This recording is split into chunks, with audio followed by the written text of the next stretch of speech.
Amis abonnés, téléspectateurs, auditeurs, salam alaikum, marhaba bikoum, content de vous retrouver. Nous allons aujourd'hui parler d'un des derniers livres, pas le dernier, il me semble qu'il en a encore fait un depuis, il doit écrire de jour et de nuit, de Michel Onfray qui s'appelle Penser l'islam. J'aurais dû même dire du Moufti Michel Onfray, tellement il s'occupe d'islam. On doit pouvoir se dire à un moment donné que pour autant écrire sur l'islam, soit on est musulman, soit on est Moufti, soit on est vraiment ennemi. Bref. Et ce barda, bismillah ar-Rahman ar-Rahim, wa salatu wa salam ala al-Habib al-Mustafa, shafi'una Muhammad sallallahu alayhi wa sallam. Ce livre, donc, je vous le présente. Alors, je vous avoue que je suis mitigé. Je vous le conseille pas. À la base, religieusement, encore une fois, j'avais parlé du Moufti Onfray dans son bouquin sur la théologie. Et autant d'un point de vue religieux, c'est une catastrophe. Il va même dans la promotion d'un faux islam, c'est-à-dire qu'il va aller chercher toutes les caricatures, qu'il va même lui-même exagérer pour détruire l'image de l'islam. Et ça, il ne peut pas s'empêcher d'être athée, il est athée, et tant pis pour lui. Donc là, encore une fois, on verra, on reprendra 2-3 exemples, puisque je me souviens avoir fait le travail avec un ami de rentrer dans le détail de ce livre. On avait repéré 180 erreurs concernant l'islam. Donc c'est pas 4-5, c'est 180, c'est monstrueux, quoi. Là, on a vraiment affaire à quelqu'un qui ignore complètement tout de l'islam. Et qui, quand c'est pas par ignorance, c'est par malveillance, parce qu'il va le déformer. Par contre, là où j'aurais tendance à quasiment en encourager la lecture, c'est parce que là, encore une fois, M. Onfray va faire preuve d'un courage dans l'ordre politique et dénoncer les grandes puissances, voire la France elle-même, dans ses comportements politiques étrangers. Que là, honnêtement, par honnêteté intellectuelle, je lui dis chapeau. Il a fait preuve d'un courage que j'ai très rarement vu. Alors, ce qu'on va faire, c'est qu'on va reprendre quelques passages, des passages où il fait acte de courage, et quelques passages dans lesquels, justement, il y a des erreurs concernant l'islam. Alors, commençons tout d'abord. À la page 20, il va parler d'un texte qu'il avait fait pour un journal et qui était intitulé « Les guerres coloniales contemporaines », texte qui n'est jamais paru. Donc, je vais vous en lire des passages parce qu'il est quand même assez long, très rapidement. Hein. La France fait la guerre et il semble qu'elle aime ça. De la même manière qu'en 14-18, la propagande opposait la barbarie boche à la civilisation gauloise qu'il fallait faire triompher, etc. Il est étonnant qu'en France, dans les médias et dans la classe politique qui se partagent le pouvoir depuis un demi-siècle, l'islam bénéficie d'un jugement favorable, la fameuse religion de la paix, etc., etc., alors que les mêmes justifient qu'on tue des populations innocentes en prétendant viser les seuls combattants, dans des frappes dites chirurgicales contre un islam local qui mettrait en péril notre pays sous prétexte de terrorisme. Alors donc, il parle des attaques qui ont eu lieu contre les soi-disant talibans d'Afghanistan, Saddam Hussein en Irak, Kadhafi en Libye, aujourd'hui les salafistes du Mali, etc., etc., qu'il va qualifier bien évidemment de prétexte pour entrer dans un pays et détruire ses fondements. Alors, il continue et il dit que maintenant, depuis que nous avons pris l'initiative de les bombarder, ils ripostent. C'est, disons, de bonne guerre. Mais on confond la cause et la conséquence. C'est-à-dire que les régimes islamiques de la planète ne menacent l'Occident que depuis que l'Occident les menace. Et nous ne les menaçons que depuis que ces régimes au sous-sol intéressant pour le consumérisme occidental, pétrole, etc., et aux territoires stratégiquement utiles pour le contrôle de la planète manifestent leur volonté d'être souverains chez eux. Ils veulent vendre leur pétrole ou les produits de leur sous-sol à leur prix et autoriser leur base à leurs seuls amis, ce qui est parfaitement légitime, le principe de la souveraineté des pays ne souffrant aucune exception. Si les droits de l'homme étaient la véritable raison des attaques françaises aux côtés, comme par hasard, des États-Unis, pourquoi n'attaquerions-nous pas les pays qui violent les droits de l'homme et le droit international? Pourquoi ne pas bombarder la Chine, Cuba, l'Arabie Saoudite, l'Iran, le Pakistan, le Qatar? ou même les États-Unis, qui exécutent à tour de bras. Sinon, et alors là, chapeau bas, courage, sinon Israël, que les résolutions de l'ONU condamnent depuis si longtemps pour sa politique de colonisation dans les territoires palestiniens. Il suffit de lire le rapport d'Amnesty International pour choisir ses cibles, elles ne manquent pas. C'est courageuse. Les droits de l'homme ne sont qu'un prétexte pour continuer le colonialisme sous le prétexte politiquement correct de l'humanitaire ou celui politiquement rentable d'apaiser les peurs de nos concitoyens. Le droit d'ingérence théorisé par Kouchner permet à l'Occident de continuer sa politique impérialiste sans en avoir l'air. Nous avons agréé, riposteront, si danger de terrorisme islamique il y a sur le territoire français, et il y a désormais, c'est parce que ceux que nous avons agressés riposteront à nos agressions. Nous devrions réserver nos guerres au strict cas défensif avéré. Attaquer en disant que l'on agit de manière préventive est une sophisterie qui n'abuse que les victimes de l'idéologie dominante, etc., etc. Donc je vais reprendre également un passage un petit peu plus loin où il va parler en 2015 de la fameuse grande manif qui avait réuni tout un ensemble de personnages. Et donc il dit la manifestation a eu lieu. Disons plutôt les manifestations ont eu lieu. Car il y en eut deux, celle des puissants et celle des gueux. Les puissants avaient vidé les maisons pour les remplir de tireurs d'élite, de militaires, de gens armés, jusqu'aux dents. Les hélicoptères survolaient l'unique petit bout de rue transformé en décor de cinéma. Nul doute que, devant les égouts, la soldatesque croupissait dans la fange pour protéger les VIP de la politique planétaire qui battaient le pavé au-dessus de leur tête et devant les caméras du monde entier. Il y avait dans cette manifestation des gens connus pour trahir et tromper leurs électeurs, voler leurs contribuables, mépriser les peuples, faire tirer sur les opposants, activer leur police pour emprisonner leurs adversaires, violer les droits de l'homme en long, en large et en travers. Un certain nombre d'entre eux faisaient partie des premiers du classement des pays voyous au sens d'Amnesty International.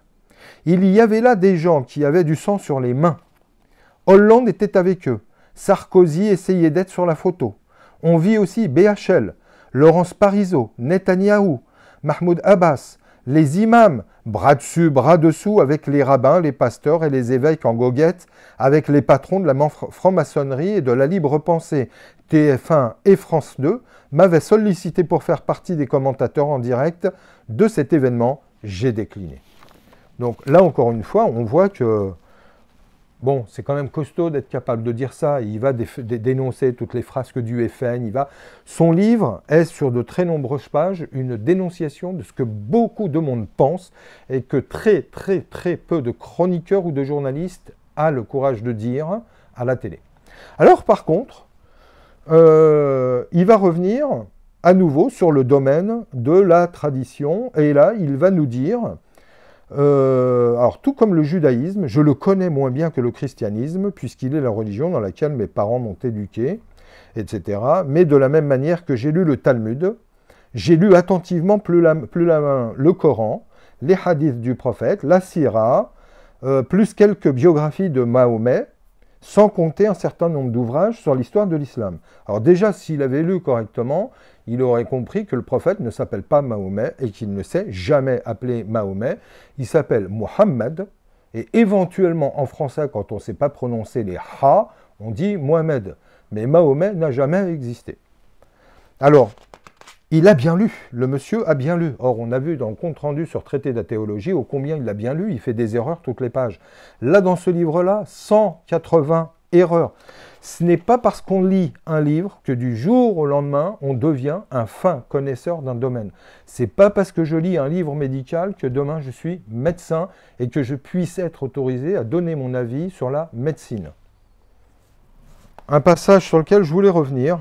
Donc, il dit que dans le Coran, de très nombreuses sourates invitent à la guerre, au massacre des infidèles, à l'égorgement, puis rappeler que Mahomet, encore une fois, lui-même fut un chef de guerre qui allait personnellement au combat en y tenant son rôle. etc., etc. Sauf à réfuter que le Coran soit le Coran et que le prophète ait l'avis qu'il a eu, un grand nombre de sourates légitiment les actions violentes non de l'islam. D'autres, moins nombreuses, mais elles existent aussi, invitent à l'amour, à la miséricorde, au refus de la contrainte. Donc là, effectivement, on voit que M. Onfray n'a jamais lu un livre sur l'islam, n'a jamais lu la Sira, n'a jamais lu le nombre de fois où le prophète a été l'objet de complots et d'assassins professionnels délégués par les tribus ou les autres chrétiens, juifs qui voulaient le tuer, et que dans tous les cas, à chaque fois, il a recouru au pardon, et que certains même de ces assassins se sont convertis. Quand on a tué son oncle lors de la bataille de Uhud, alors que les compagnons réclamaient une vengeance sur les mécréants, le prophète a dit « Je n'ai pas été suscité pour la vengeance, mais pour la miséricorde ». Monsieur Onfray, relisez les Siras, relisez le Coran, relisez un peu tout ça. Et alors surtout, attachez-vous, parce que sur un dernier point, on va revenir, attachez-vous vraiment à faire des comparaisons de textes, parce qu'il y a différentes versions, dont certaines ont été écrites par des orientalistes, qui n'avaient d'autre but, notamment à l'époque de la colonisation, où ils étaient rémunérés par l'État français colon et impérialiste, ils n'avaient d'autre but que de dénigrer et de caricaturer l'islam. Donc, s'il vous plaît, ne les prenez pas pour référence. En islam, pour nous, musulmans, aucun d'entre eux ne constitue une référence. Un petit peu plus loin, par exemple, page 69, vous allez dire le Coran est la parole de Dieu et qu'on ne saurait choisir selon son propre caprice ce que Dieu a dit. La contradiction est dans le texte. Ceux qui professent un islam des Lumières ont raison. Il se trouve dans le Coran. Mais ceux qui professent un islam belliciste et conquérant ont également raison, car il se trouve aussi dans le Coran. Alors, dans un cas comme dans l'autre, c'est faux. L'islam des Lumières, c'est-à-dire en comparaison bien évidemment avec le siècle des Lumières et avec tous les philosophes des Lumières, non, l'islam n'est pas porteur de ce message. Le Coran n'est pas démocrate dans le sens où la démocratie étant la voix de la multiplicité et du peuple est la voix des moins qualifiés. Je vous renvoie à Guénon, Crise du monde moderne, règne de la quantité, où les choses sont très claires. Ensuite, il y a un islam belliciste. Non, faux, c'est pas vrai. Le prophète va attendre quasiment 15 ans pour avoir l'autorisation de répondre aux multiples et diverses agressions qui sont les siennes. Et on va voir que pour finir l'étude critique de votre livre, on parle de la bataille du fossé Khandaq. Or, à nouveau, je vais vous poser une question. Toutes les batailles auxquelles s'est livré le prophète ont eu lieu aux alentours de Médine, c'est-à-dire aux alentours de chez lui. Que peut-on en conclure? Est-ce que c'est lui qui est sorti de chez lui pour aller agresser les gens chez eux, ou est-ce que c'est les gens qui sont sortis de chez eux pour venir l'agresser chez lui? Il suffit d'avoir grosso modo un niveau CM2 en logique pour comprendre, dans un cas pareil. En même temps que d'être une spiritualité intime et personnelle, une religion privée, l'islam est une politique et une religion étatique. Il est intrinsèquement théocratique, la démocratie ne fait d'ailleurs pas partie de l'idéal islamique. Oui, on en a expliqué les raisons. Non, parce que le prophète, fashawwirhum fil amr, le prophète, et d'ailleurs l'islam et les savants, ont toujours pris conseil autour d'eux. Après, on prend conseil auprès de qui? Auprès de spécialistes. On ne va pas aller demander à un plombier qui n'a jamais fait de politique son avis sur la politique étrangère, sur la médecine, sur comment organiser l'éducation nationale. Non, on prend des gens compétents. Et là, je suis désolé, c'est pas de la démocratie. D'ailleurs, entre nous, franchement, vous êtes le premier à le dire, dans des pays comme la France, qui se disent démocrates, les vrais tenants du pouvoir sont derrière les rideaux, c'est les financiers. Depuis quand est-ce qu'ils ont été élus? Les vrais dirigeants au pouvoir aujourd'hui ne sont pas des gens élus. Donc quand on veut nous faire la morale sur la démocratie, merci, mais revenez, réétudiez le dossier. L'islam est une politique. Non. En islam, dans le Coran, qui est la source principale, il doit y avoir grosso modo 7% des versets qui ont une finalité normative, c'est-à-dire légaliste, etc. Le Coran n'est pas un écrit politique, c'est pas un traité de gouvernement, On a pu en déduire certaines choses, mais avant tout, ça conduit à une éthique, mais plus que ça conduit à une spiritualité. Sans avoir d'éthique proprement spirituelle, on ne peut ni être un bon politicien, ni être un bon musulman, ni etc. Mais l'islam en soi n'a pas réellement vocation à une politique. La plupart des modalités administratives et politiques qui vont s'imposer à l'islam quand il va s'étendre vont être des modalités perses, byzantines, mais pas islamiques en soi. Donc là, encore une fois, revoyez votre copie. Page 75, et on finira là-dessus. Voilà.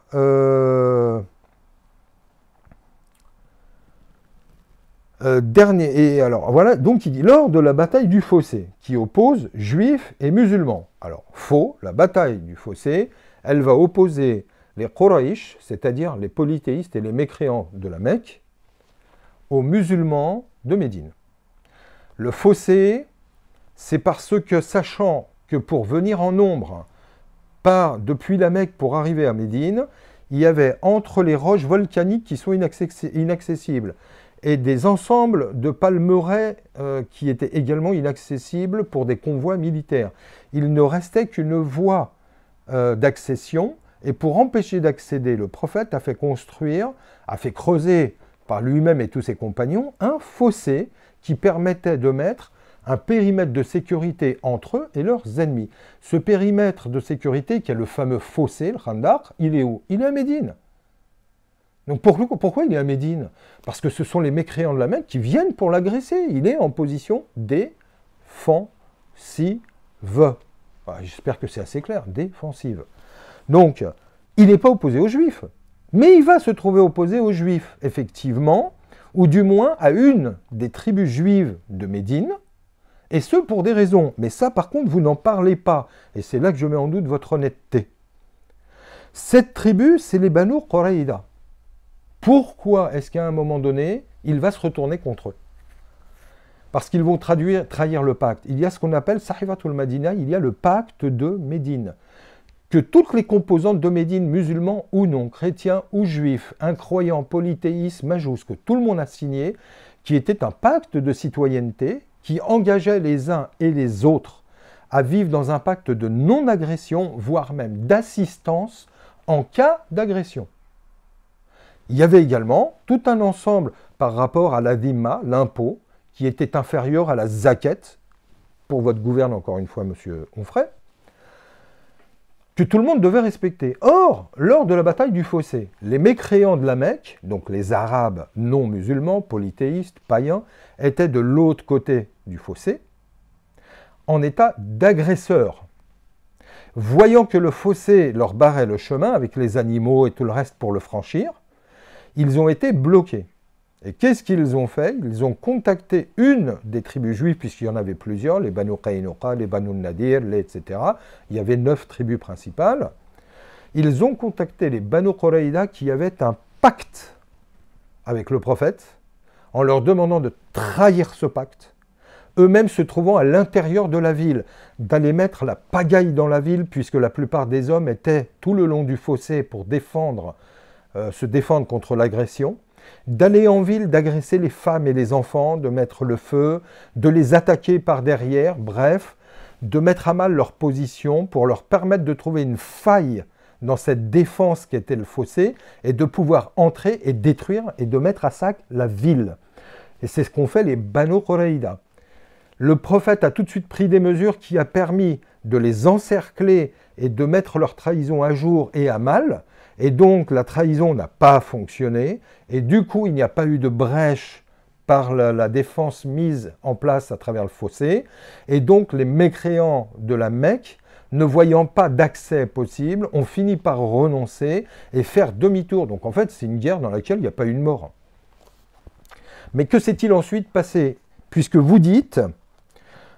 il déclare que tous les hommes de la tribu des Qurayda, alors ce n'est pas les Qurayda, c'est les Banu Qurayda, soyons justes, seront décapités et leurs femmes vendues en même temps que leurs enfants. Presque 1 millier de Juifs sont ligotés et décapités les uns après les autres au bord d'une fosse commune. Le cataclysme fondit sur eux et le matin suivait, ils gisaient dans leur demeure. Alors vous dites, soit ce texte dit faux, et alors il faut tout de suite dénoncer la dangerosité de cette falsification après avoir démontré qu'il s'agissait bien d'une falsification. Soit il dit vrai, et alors il faut composer avec ces informations. Alors, Monsieur Onfray, ce texte est faux. Vous le dites, mais pourquoi vous n'avez pas honnêtement fait la recherche d'aller voir en quoi et pourquoi il est faux? Les hadiths qui sont connus sur cette notion-là, parce qu'effectivement, il y a des rapports historiques qui parlent de centaines de morts, etc. Or, on sait que c'est faux, puisqu'il y a d'autres textes, il y a d'autres historiens, et il y a des hadiths qui parlent de 40 à 45 morts. Mais maintenant, ce qui est important, et on va conclure là-dessus, ce qu'il est important de comprendre, c'est comment ces morts sont intervenus. C'est-à-dire que le prophète, quand il a encerclé cette tribu, qui leur a demandé de déposer les armes, il leur a dit que là, vous devrez nécessairement être jugés pour haute trahison. Et pour pouvoir, parce qu'il y avait un précédent avec la tribu des Banu Nadir, où pour juger, on avait fait un appel à un compagnon qui était en bonne entente avec eux et qui avait eu un jugement clément. Là, on a voulu faire appel également à un musulman qui faisait du commerce avec la tribu des Banu Quraïda et avec qui il avait de bonnes relations, et on a pensé que lui ferait un jugement clément. Donc on a appelé cet homme-là, qui était d'ailleurs blessé à ce moment-là, et on a demandé au prophète, accepteras-tu le jugement de cet homme-là? De mémoire Ibn Sa'd, mais de mémoire seulement, elle peut me trahir. Le prophète fut d'accord. On demanda aux Juifs, aux Banu Quraïda, êtes-vous d'accord que ce soit cet homme-là qui prononce le jugement? Or, sachant que c'était un ami à eux, ils ont été d'accord. Donc on l'a fait mander, il est venu. Quand lui est venu et qu'on l'a mis au courant de l'affaire, il a accepté d'être le juge de cette affaire-là, et il a demandé au prophète, mais seras-tu d'accord avec le jugement que je prononcerai? Le prophète lui a dit, je serai d'accord avec ton jugement. Il a demandé aux Juifs, serez-vous d'accord avec le jugement que je prononcerai? Ils lui ont dit, nous sommes d'accord. Or, il a eu un jugement très particulier. C'est qu'il a décidé que la Torah étant un écrit révélé et donc divin, qui avait toute sa validité, puisque les Juifs le respectaient, c'était le livre qui constituait leur loi, et que donc en tant que Juif, il devait être jugé par la loi juive que le prophète reconnaissait, puisqu'elle est considérée par le Coran comme une loi divinement révélée. Donc ils ont ramené le Deutéronome. Et dans le Deutéronome, il a fait appeler les rabbins, et il leur a demandé, en cas de trahison, que demande le Deutéronome? Que demande la Torah? Que demande votre loi? Ils ont répondu, la peine de mort. Qu'est-ce qu'il a fait? Il a réuni les principaux tenants de la trahison, ceux qui avaient fomenté, ceux qui l'avaient décidé, et eux ont été mis à mort par la décision même des rabbins et selon la prescription même de la Torah. Le prophète lui-même a trouvé la sanction dure, mais a dit à Ibn Sa'd, ceci venant de la Torah est une décision divine, et puisqu'elle est telle, eh bien on l'appliquera. Monsieur Onfray, voici un petit cours, mais sérieusement, continuez à prendre quelques cours qui vous informeront sur la nature de l'islam.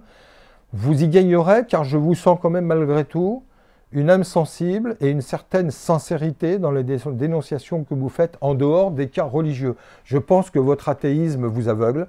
En tout cas, à nouveau, je souligne votre courage pour, dans l'ordre politique, dénoncer des choses que tout le monde sait, mais que personne ne dit.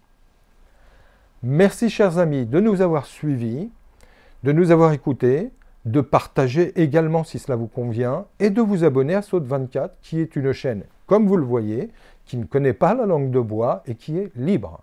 À très bientôt de vous retrouver. Au revoir. Salam alaikum.